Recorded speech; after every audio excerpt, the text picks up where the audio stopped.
नमस्कार मित्रों, आज की कहानी है मुट्ठी भर कर्म और मन भर फल।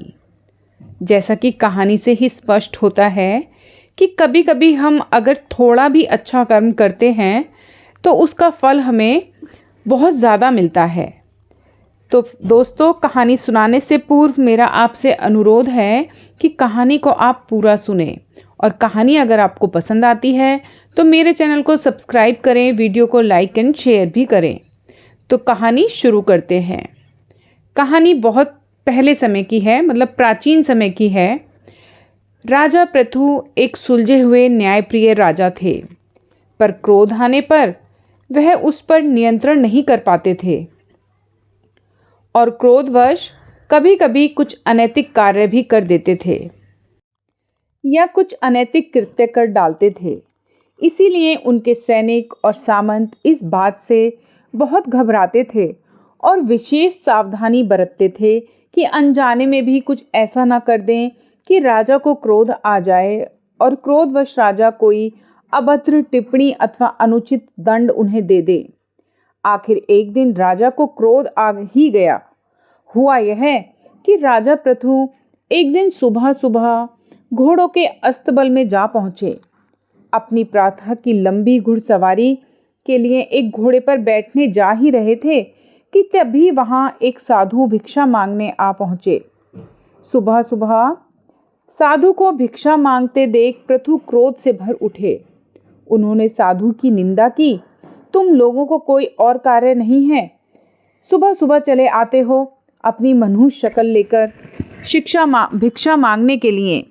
ऐसा कहकर उन्होंने बिना विचारे तबेले ही से घोड़े की लीद उठाई और उसके पात्र में डाल दी और उपहास करते हुए कहा, यह लो, बहुत ही स्वादिष्ट भोजन दे रहा हूँ, पकाकर खा लेना। ऐसा कहकर वह जोर जोर से हंसने लगे और घोड़े को दौड़ाकर ले गए। साधु शांत भाव के थे, सो भिक्षा ली और चुपचाप वहां से चले गए। जंगल में जाकर साधु ने अपनी कुटिया के बाहर एक कोने में वह गोबर की लीद डाल दी। इस घटना को महीनों बीत गए। एक दिन राजा पृथु शिकार के लिए जंगल को गए। राजा ने जंगल में देखा कि एक कुटिया के बाहर घोड़े की लीद का बहुत सा ढेर लगा हुआ है। उन्होंने देखा कि यहाँ तो ना कोई तबेला है और ना ही अस्तबल है और ना ही दूर दूर तक कोई घोड़े दिखाई दे रहे हैं। आश्चर्यचकित हो कुटिया में गए और साधु से पूछा, महाराज, आप हमें एक बात बताइए। यहाँ कोई घोड़ा नहीं है और ना ही कोई अस्तबल है, तो यह इतनी सारी घोड़े की लीद कहाँ से आई?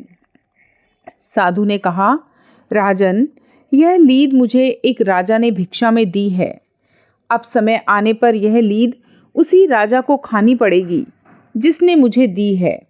यह सुन राजा पृथु को पूरी घटना याद आ गई। उन्होंने गौर से देखा तो पाया कि यह वही साधु है। वे साधु के पैरों में गिर क्षमा मांगने लगे। उन्होंने साधु से प्रश्न किया, हमने तो थोड़ी सी लीद दी थी, पर यह तो बहुत अधिक हो गई। साधु ने कहा, हम किसी को जो भी देते हैं वह दिन प्रतिदिन प्रफुल्लित होता जाता है और समय आने पर हमारे पास लौटकर आ जाता है। यह उसी का परिणाम है।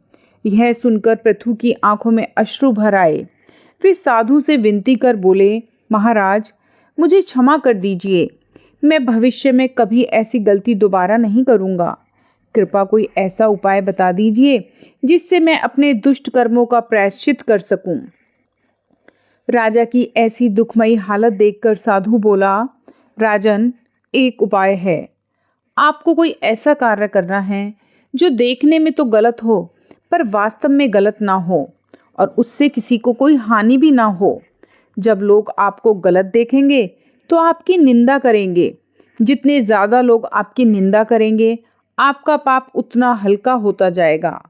आपका अपराध निंदा करने वालों के हिस्से में आ जाएगा। यह सुनकर राजा पृथु ने महल में आकर काफ़ी सोच विचार किया और अगले दिन सुबह से शराब की बोतल लेकर चौराहे पर बैठ गए। सुबह सुबह राजा को इस हालत में देखकर सब लोग आपस में राजा की निंदा करने लगे। एक व्यक्ति ने कहा, कैसा राजा है यह? जो राजा स्वयं मदिरा पी रहा हो, उसकी प्रजा से क्या अपेक्षा की जा सकती है। एक महिला ने कहा, मेरा पति रोज शराब पीकर आता है और फिर हंगामा करता है। अरे, अब समझ में आया कि जहाँ राजा ही इस प्रकार के व्यसन करता हो, वहाँ साधारण मनुष्य क्या नहीं करेंगे। किसी ने कहा, कितनी निंदनीय कृत्य कर रहा है, क्या यह शोभनीय है। और इस प्रकार की सैकड़ों निंदाएं राजा की पूरे राज्य में होने लगीं। पर राजा बिना क्रोध किए चुपचाप अपना काम कर रहे थे। निंदा की परवाह किए बिना राजा कई दिनों तक शराबियों की तरह अभिनय करते रहे। इस पूरे कृत्य के पश्चात जब राजा पृथु पुनः साधु के पास पहुँचे तो लीद के ढेर के स्थान पर एक मुट्ठी लीद देख आश्चर्य से बोले, महाराज, यह कैसे हुआ? इतना बड़ा ढेर कहाँ गायब हो गया? साधु ने कहा, यह आपकी अनुचित निंदा के कारण हुआ है राजन।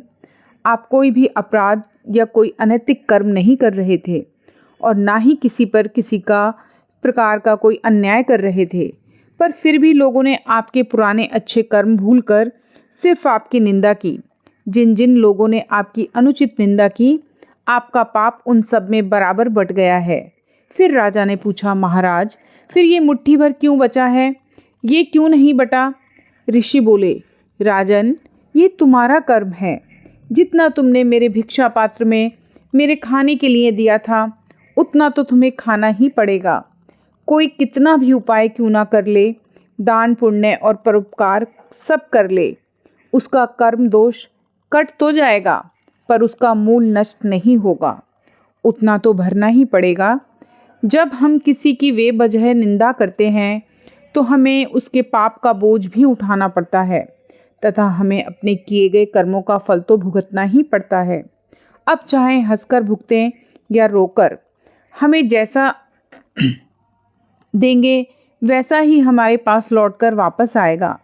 राजा पृथु ने आज कर्म और कर्म फल का एक पाठ साधु से सीखा और जीवन में फिर कभी भी पाप ना करने और परनिंदा से बचने का प्रण ले लिया। वे वापस महल की ओर चल दिए। तो देखा दोस्तों, ये होता है हमारा कर्म और हमारे कर्म का फल। हम जैसा करेंगे वैसा ही हमें लौटकर वापस आएगा। जैसा बोएंगे वैसा ही हमें काटना पड़ेगा। तो इसीलिए हमें सदैव अपने कर्म के ऊपर ध्यान देना चाहिए। हम जब भी कोई कर्म करें, हमें सोच लेना चाहिए कि उससे किसी को तकलीफ तो नहीं हो रही है। यदि हम सदैव अपने कर्मों पर ध्यान देंगे तो हम भी अपने जीवन को सफल बना सकेंगे।